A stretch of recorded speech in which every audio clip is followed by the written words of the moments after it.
Hi there fellow guitarists, my name is Josh Rogers and welcome to NBN Guitar. Today I'm going to be showing you how to play Study in E minor by Francisco Tarrega.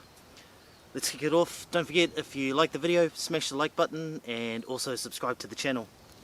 Starts off in E minor and there's a basic finger picking pattern and it's this.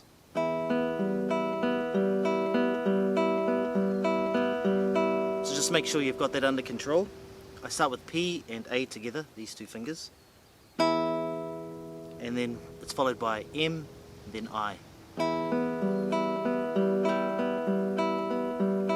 So just make sure you've got that. The cool thing is, these three fingers always pick the same strings. Okay, let's kick into the chords. It starts with 6th string and 1st string open together, followed by M, then I on the B and G strings. Then you put your 4th finger onto the 3rd fret of the 1st string and do that pattern twice, like this. Then we're going to do this chord. Some of you may know it as kind of like a D7 suspended 4th shape, this. So it's like that.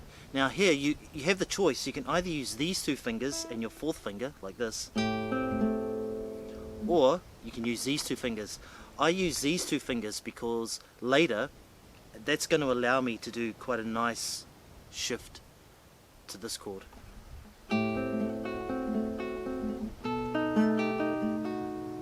The second chord is an open A in the bass this time and the 3rd fret on the 1st string together, followed by 1st fret on the B string, then 2nd fret on the G string. Do it once and then twice. These two fingers stay there, only the 4th finger moves to the 2nd fret from the beginning. Then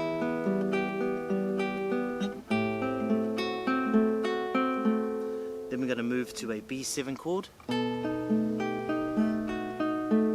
This requires a bar across 5 strings at the 2nd fret. We're playing the 2nd fret on the A string and the 5th fret on the 1st string together, followed by 4th fret on the B string and 2nd fret on the G string. Then we're going to the 3rd fret on the 1st string, do the same pattern. Then lift this finger off, and you're doing the bar there, 2nd fret, 4th fret, 2nd fret, like this.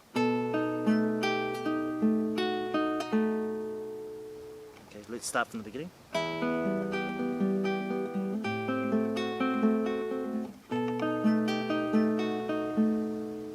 Then we're moving up to, for those of you that know Spanish Romance, it's exactly the same as that. Okay, so we're going from there. 7th fret and the 6th string together. Do that pattern 3 times. Then start again. Then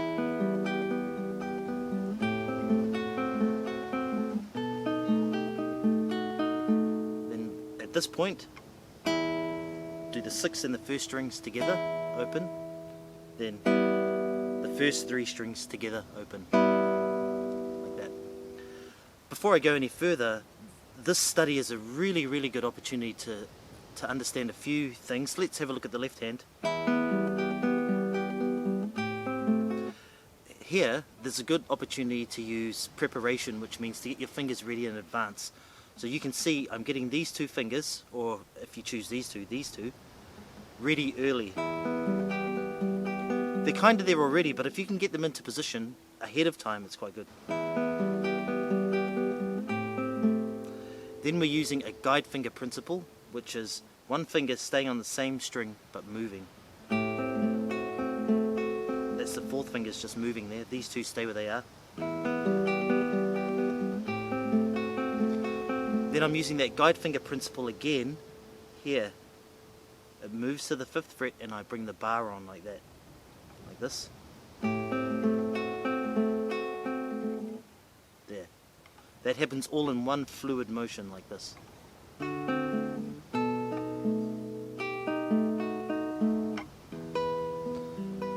Now on this position shift here from this B7 chord to there, that can actually be trickier than it seems to get to that 7th fret and really hit it well. What you can do there is look at that 7th fret before you get there.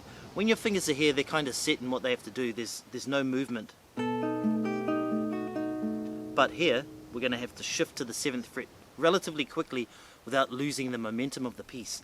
And one way to help you with your accuracy is to look at that 7th fret and know that your finger has to go there. This 4th finger is going to go there. Okay, so I'm looking right at it before I even get there. Look. The same principle applies here.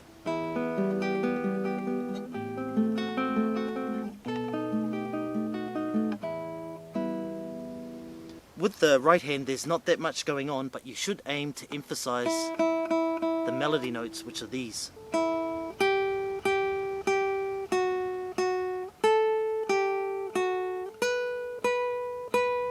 Okay, those are the melody notes.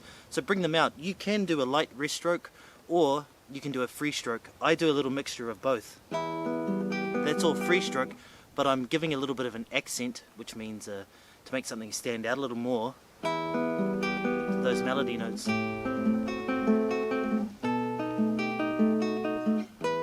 However, when I get to that one, I am doing a rest stroke with the annular finger. And I kind of split that chord up, so I do the thumb slightly ahead. You hear a lot of guitarists do this. They'll play the bass note just before they play the melody note like this. I wouldn't recommend doing it all the time because it can sound a little bit off if you do it too often, but there are some points where just to hit the bass first and then immediately after strike the melody note sounds really effective. That's if I play them both together, but this is to delay it slightly.